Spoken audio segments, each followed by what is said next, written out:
Para a nossa meditação nessa manhã, para a pregação da palavra de Deus, eu convido os irmãos que abram as suas Bíblias no primeiro livro de Gênesis, capítulo 26. Esse será o texto pregado nesta manhã, Gênesis 26, do versículo 1 até o versículo 11. Gênesis 26, de 1 a 11. Eu farei a leitura, os irmãos acompanhem nas suas Bíblias. Gênesis 26, de 1 a 11, diz assim: Sobreveio fome à terra, além da primeira vida nos dias de Abraão. Foi Isaque a Gerar, avistar-se com Abimeleque, rei dos filisteus. Apareceu-lhe o Senhor e disse: Não desças ao Egito, fica na terra que eu te disser. Habita nela e serei contigo e te abençoarei, porque a ti e a tua descendência darei todas essas terras e confirmarei o juramento que fiz a Abraão teu pai. Multiplicarei a tua descendência como as estrelas do céu e lhe darei todas estas terras. Na tua descendência serão abençoadas todas as nações da terra, porque Abraão obedeceu a minha palavra e guardou os meus mandamentos, os meus preceitos e os meus estatutos e as minhas leis. Isaque, pois, ficou em Gerar.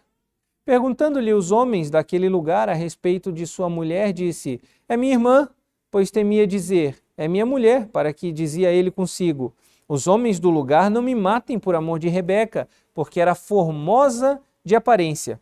Ora, tendo Isaque permanecido ali por muito tempo, Abimeleque, rei dos filisteus, olhando da janela, viu que Isaque acariciava Rebeca, sua mulher. Então Abimeleque chamou Isaque e lhe disse: É evidente que é tua esposa. Como, pois, disseste, é minha irmã? Respondeu-lhe Isaque: Porque eu dizia, para que eu não morra por causa dela. Disse Abimeleque: Que é isso que nos fizeste? Facilmente algum do povo teria abusado da tua mulher, e tu atraído sobre nós grave delito. E deu esta ordem a todo o povo: Qualquer que tocar a este homem ou a sua mulher, certamente morrerá. Até aqui a palavra de Deus. Mais uma vez oremos, pedindo a iluminação de Deus. Senhor, tua palavra foi lida e será pregada nessa manhã. Fala ao nosso coração, que nós realmente entendamos as verdades contidas nesse texto e que isso sirva de alegria, de renovo, de ânimo para as nossas vidas. Assim nós oramos, por intermédio do teu Filho Jesus Cristo. Amém. C.S. Lewis tem uma frase muito famosa que diz: o sofrimento é um megafone para um mundo ensurdecido. O sofrimento é o megafone de Deus para um mundo ensurdecido.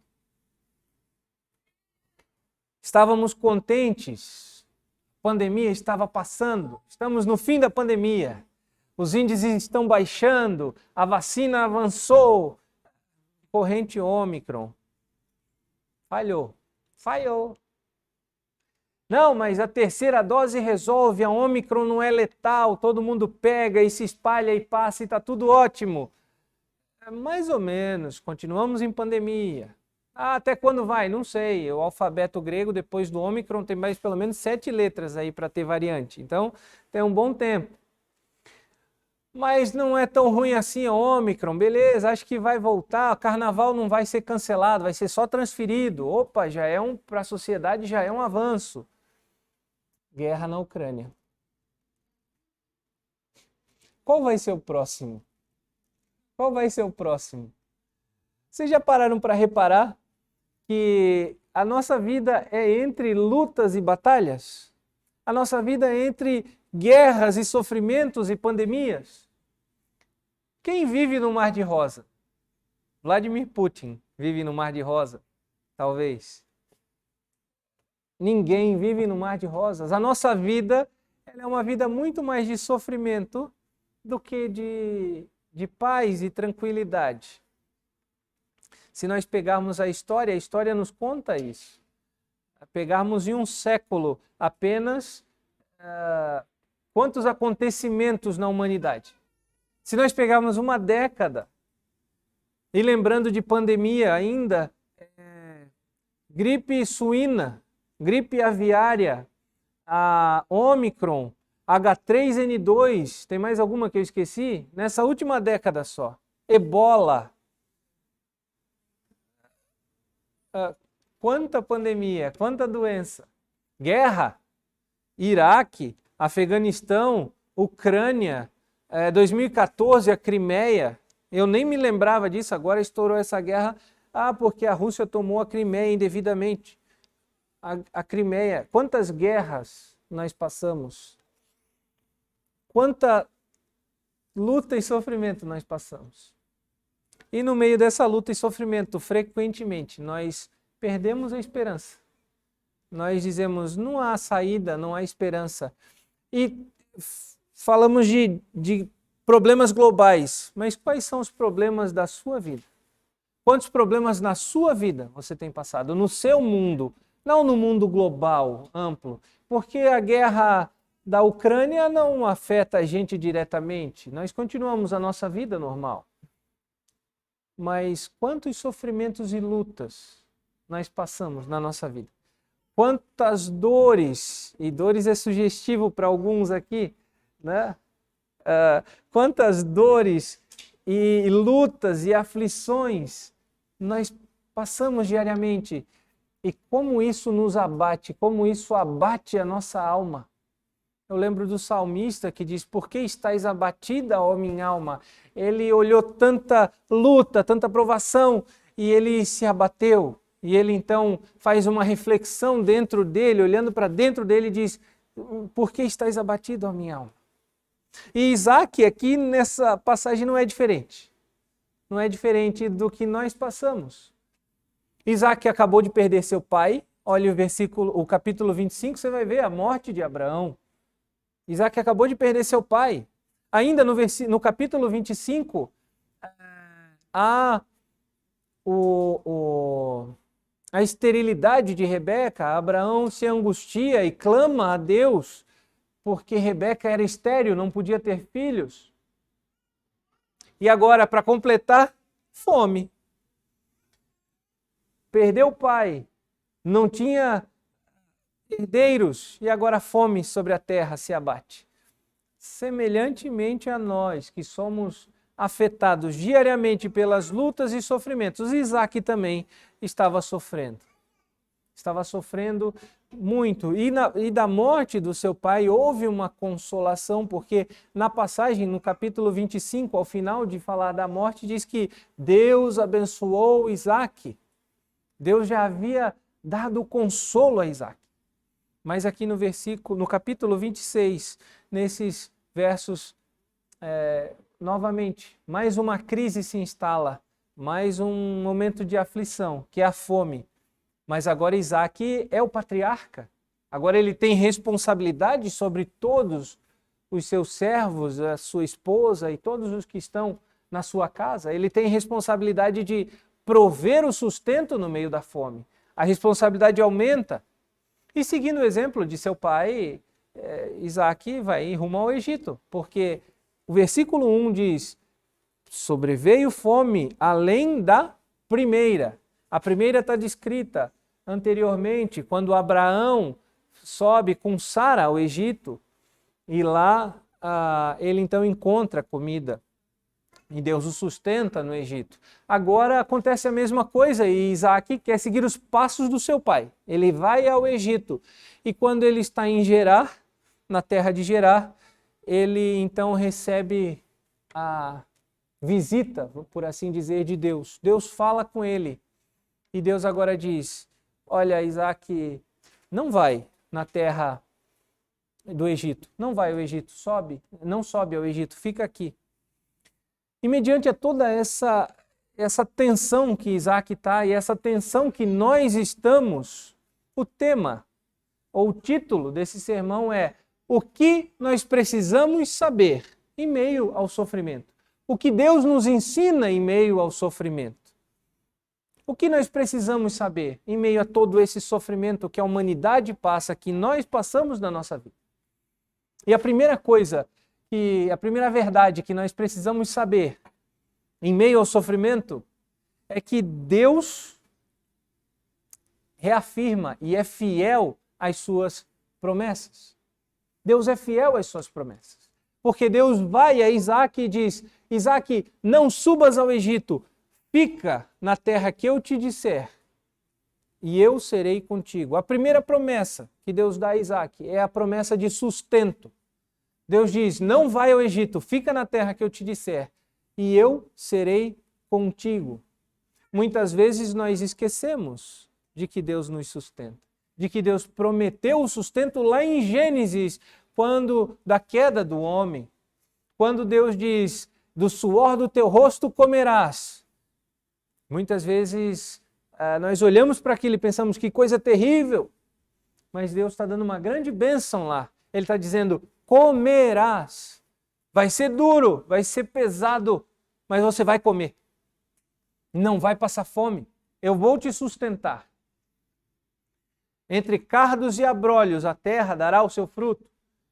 Você vai ter que lavrar a terra. Vai ser pesado, serviço braçal, mas a terra dará o seu fruto. Primeira promessa que Deus dá a Isaac é de sustento.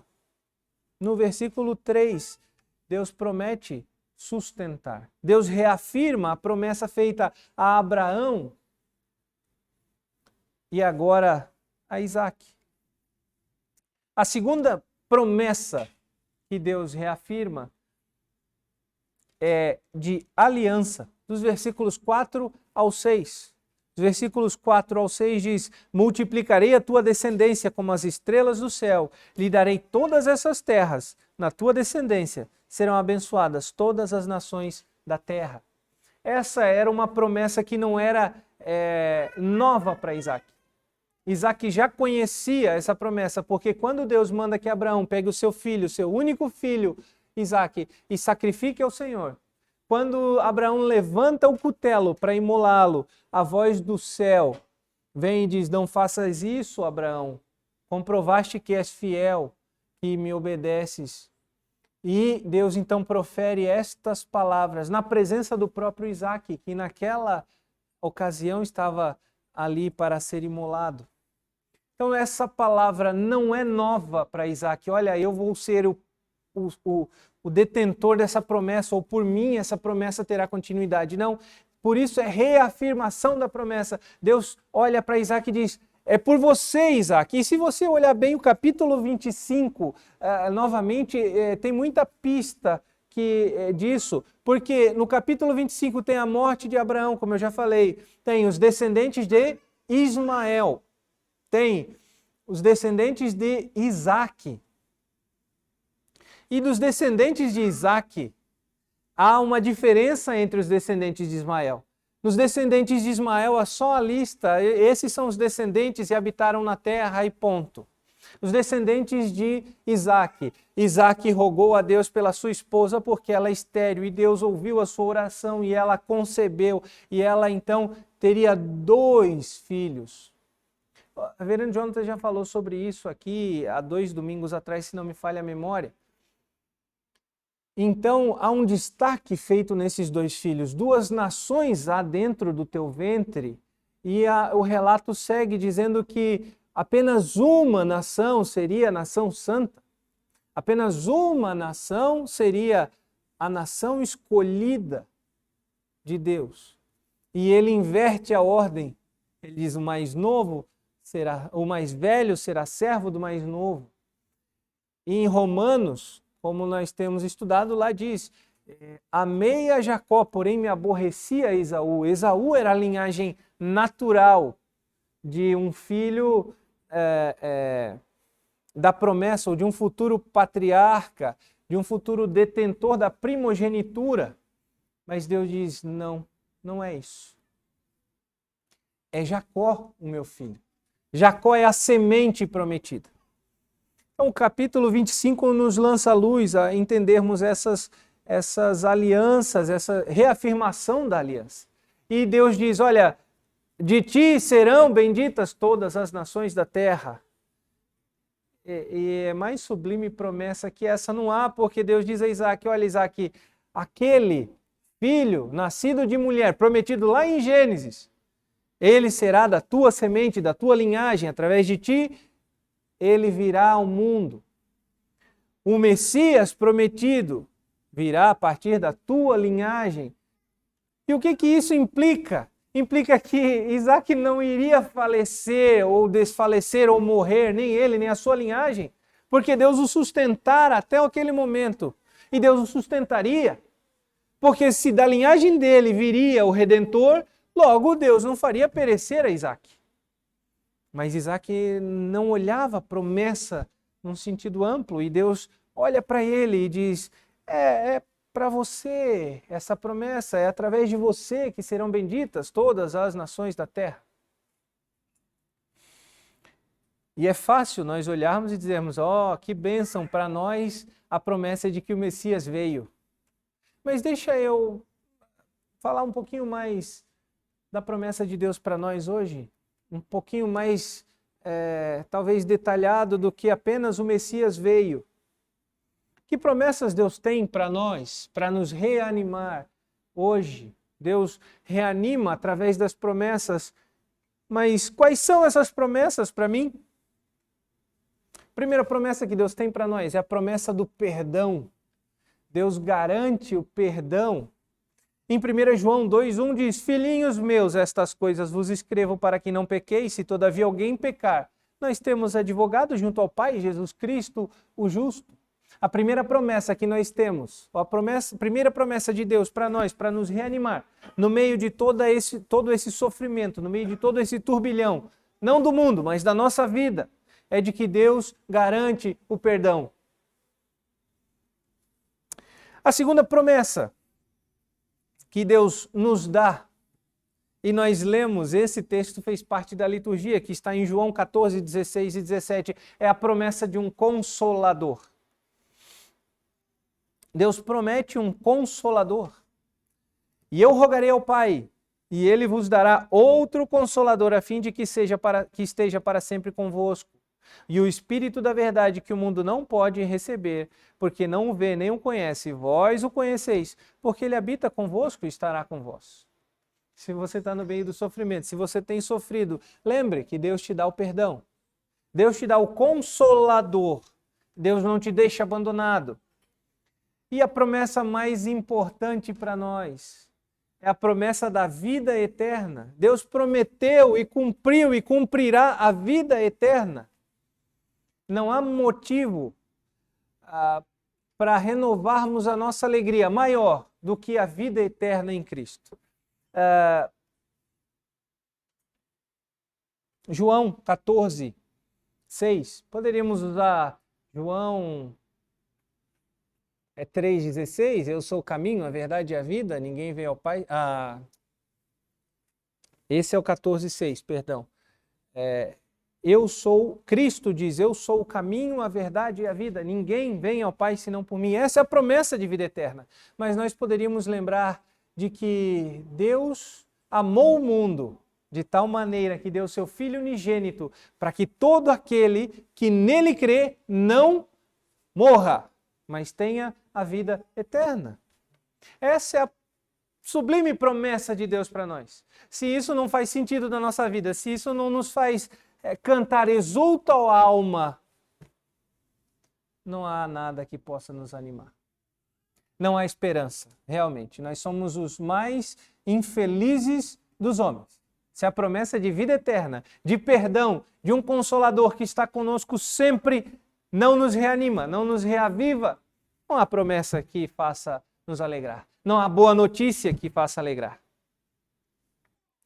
Mas Deus não para por aí com Abraão, com Isaac, perdão.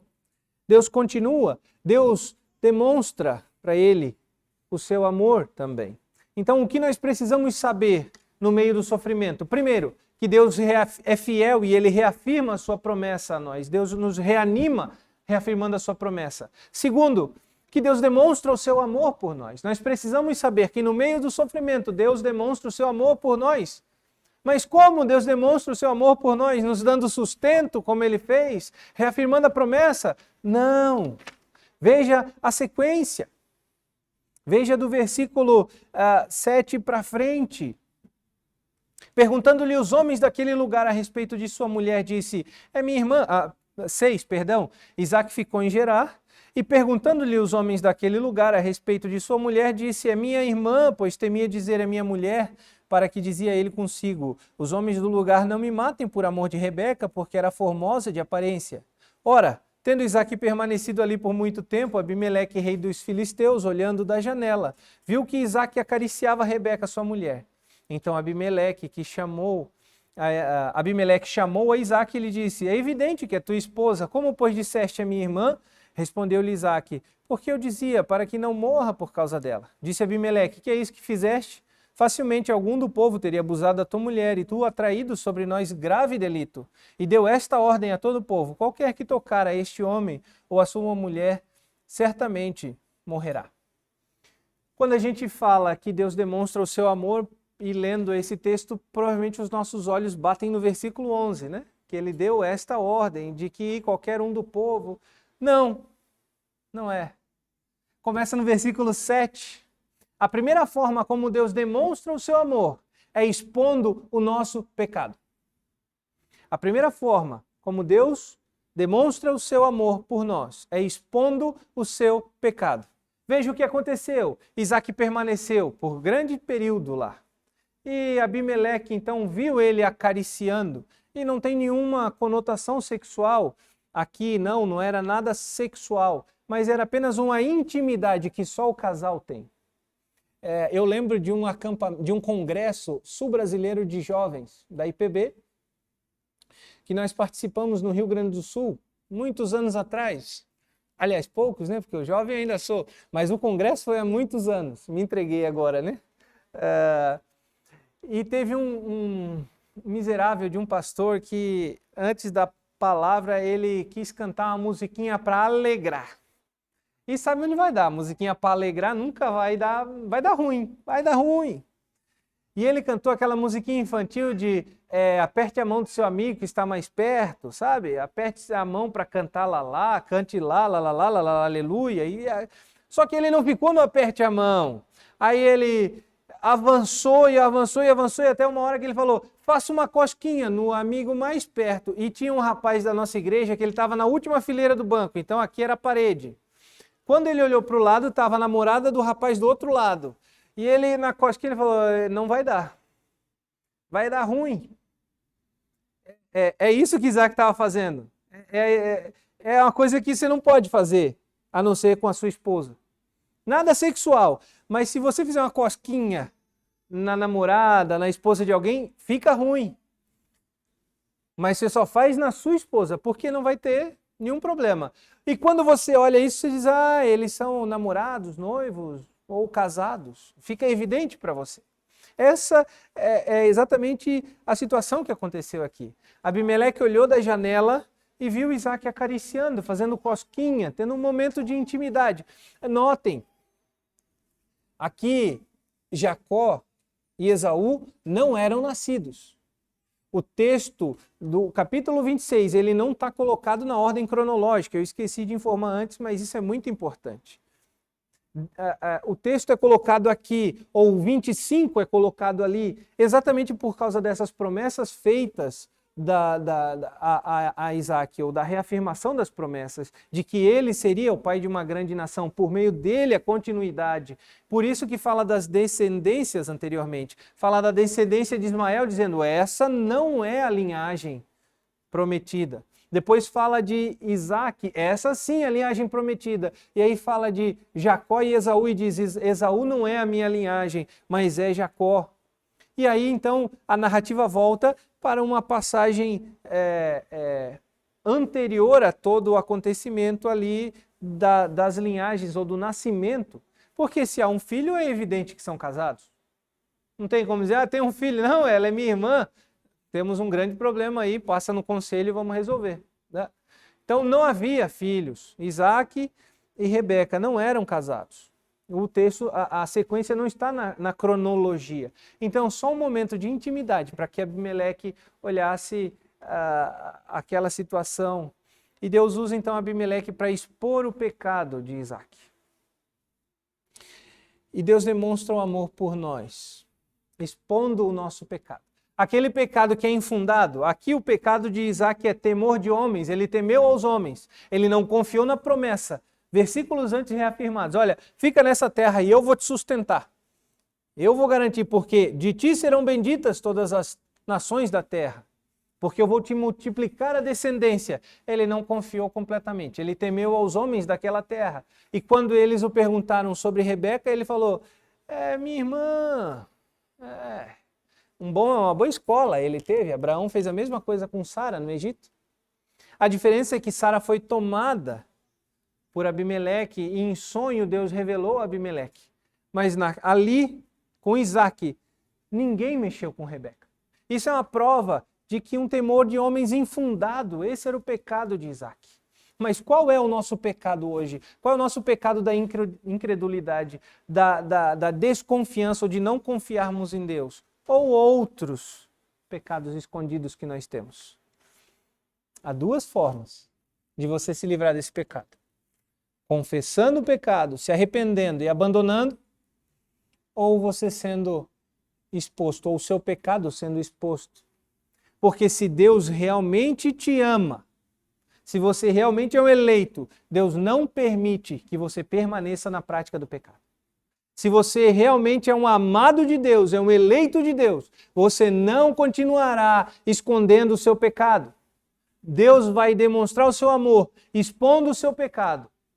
E se necessário for ser disciplinado pelo seu pecado, você será disciplinado, porque a disciplina não é um castigo, mas é uma forma de Deus tratar o faltoso, de trazê-lo de volta à comunhão, de que ele tenha ciência do seu pecado, se arrependa e mude. Então, quando o seu pecado for exposto, lembre-se de que é porque Deus te ama. Porque nós vemos fartamente nos Salmos de que os ímpios prosperam, de que Deus deixa eles impunes. E Davi faz muitas orações imprecatórias pedindo para que Deus aniquile os seus inimigos, para que Deus mate os seus inimigos. E isso não acontece, porque Deus expõe o pecado daqueles que Ele ama. Mas o texto mostra outra forma de amor. Primeiro, Deus demonstra o seu amor expondo o nosso pecado. Depois, Deus demonstra o seu amor perdoando o pecado confessado. Ou dando oportunidade de confessarmos o pecado, e aí então Ele nos perdoa. Porque na sequência do texto, depois que Abimeleque vê, Abimeleque chama e diz: que foi isso que fizeste? O que tu falaste? Disseste que ela era tua irmã? Lembram-se de Gênesis, depois de eles comerem o fruto proibido, quando Deus está lá e Deus chama Deus chama Adão e pergunta: onde estavas, Adão? Deus é onisciente, sabia onde ele estava. E aí Adão responde: olha, eu vi que estavas aqui, eu tive medo porque estava nu e me escondi. E Deus dá uma oportunidade de confessar o pecado, de Adão confessar o pecado. Deus faz uma pergunta, Deus já não profere o juízo. Deus diz: mas quem te fez saber que estavas nu? Ali era a oportunidade que Adão tinha de dizer: Senhor, eu pequei, porque eu pequei. Eu pequei, eu comi do fruto que tu dissestes que não era para comer. Mas não foi o que Adão fez. Adão não quis confessar o pecado. Mas aqui, Deus, através de Abimeleque, dá a oportunidade de que Isaac confesse o seu pecado. E Isaac então confessa, diz: eu tive temor desses homens, eu temia esses homens, por isso que eu falei que era minha irmã. Isaac prontamente reconhece o seu pecado, confessa o seu pecado. Então Deus perdoa o pecado de Isaac. Porque Deus demonstra o amor, expondo o nosso pecado, mas Ele perdoa o nosso pecado. E para mim, a parte mais sublime dessa passagem vem na terceira expressão de amor de Deus. E aí então está no versículo 11. Versículo 11 diz: e deu esta ordem a todo o povo: qualquer que tocar a este homem ou a sua mulher, certamente morrerá. Aonde está toda a sublimidade? Está em Abimeleque. A sublimidade está em Abimeleque. eu vou gastar o meu hebraico agora, está em Ab-Melech. São duas palavras juntas. A primeira, Ab, quer dizer pai. Abi quer dizer meu pai. E Melech quer dizer rei. Esse é um título, não era o nome do rei, mas era um título, porque há quase 100 anos atrás, Abraão estava no Egito e ele encontrou-se com Abimeleque, mesmo nome. Então isso era um título de um oficial. E se os irmãos conhecem um pouquinho de história, o rei de uma civilização pagã, ele não era só um governante. Aliás, não só na civilização pagã, mas no povo de Deus, os reis eram ungidos por Deus, eram representantes de Deus ali para conduzir o povo. E Abimeleque ou Ab-Melech, que significa meu pai é rei, era para os filisteus como o filho de um rei. Quem era esse rei? O Deus pagão. E Deus levanta o filho do rei para livrar Isaac da morte. Se vocês não entenderam a conexão da sublimidade, a sublimidade dessa passagem, desse texto, que para mim termina no clímax, que é o filho do rei veio para nos salvar. O filho do único e verdadeiro rei, Jesus, veio para nos salvar. Deus mostra que é o filho do rei quem nos salva. Do quê? Da morte. Aqui Isaac foi salvo da morte. E o Filho do Rei nos salva da morte eterna. Isso contrapõe ao primeiro ponto, que é a vida eterna, na promessa da vida eterna. Deus mostra que um pagão é um instrumento nas mãos dele. Qualquer pagão pode ser usado, qualquer ímpio pode ser usado por Deus para apontar para Cristo. E Abimeleque, meu pai é rei, mostra que nós temos um pai que é rei sobre tudo. E esse pai mandou seu filho a esse mundo para que ele exponha o nosso pecado na cruz. Para que ele perdoe o nosso pecado na cruz. E que através do sangue derramado na cruz, nós sejamos livres da morte eterna. E segundo a brincadeira que nós fazemos, se isso não é motivo para glorificar em pé, mais uma vez, não há motivo de alegria nessa vida. Se olhar que Cristo é o Filho do Rei, e Ele morreu em meu favor, em seu favor, e Ele prometeu o Consolador, não importa as circunstâncias, não importa se você está em pecado, Ele não vai deixar você permanecer em pecado. Não importa se é fome ou nudez, se é fartura, se é doença, se é saúde, você tem que confiar nesse Filho do Rei, porque nele todas as promessas foram cumpridas. Mas ainda nos resta uma, que é a esperança da eternidade.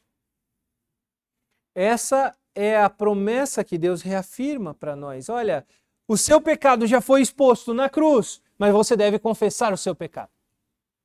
O seu pecado foi perdoado em Cristo. Se arrependa do seu pecado. E você tem vida eterna através de Jesus Cristo. Aguarde o dia da vinda, da segunda vinda, para que você esteja com Ele em glória. Não há guerra, pandemia, dor ou sofrimento que possa nos tirar tamanha alegria de vida. Nós frequentemente olhamos para todo esse sofrimento e fraquejamos porque os nossos olhos estão focados nessa terra. Mas nós precisamos levantar os nossos olhos e olhar para o alto. E esse foi o primeiro salmo que nós lemos. Eleva os olhos para os montes, de onde me virá o socorro? Meu socorro vem do Criador, de Deus, o Criador do céu e da terra. Essa é a nossa esperança. É isso que nós precisamos saber no meio do sofrimento, de que Deus está conosco, de que Deus mandou o Consolador, de que Deus mandou Cristo para nos salvar e perdoar o nosso pecado e nos garantir a vida eterna. E esse é o motivo de nós continuarmos firmes, independente de ser guerra, pandemia ou qualquer outro sofrimento. Nós devemos estar sempre alegres, porque esse mundo é passageiro, essa terra, nós somos peregrinos aqui. Deus prometeu a Isaac dar todas aquelas terras e Deus promete a nós a terra celestial. Ele diz, olha, eu vou preparar morada. Deus promete, Cristo promete para nós o novo céu e a nova terra. Porque por Cristo nós somos a nação bendita, nós somos o povo santo prometido para Abraão, Isaac e Jacó. Não há motivo de maior alegria. E eu queria encerrar lembrando das palavras de Cristo em João 16:33, quando ele fala aos seus discípulos, ele falando de tantas coisas, de sofrimentos, de lutas e perseguições, ele diz, estas coisas vos tenho dito, para que tenhais paz em mim, para que tenhais paz em mim. No mundo passais por aflição, mas tende bom ânimo, eu venci o mundo. Cristo nos reanima, dizendo que nele todo sofrimento é pequeno ou passageiro. Nele nós temos a vida eterna. Que Deus nos abençoe e nos fortaleça nessa manhã.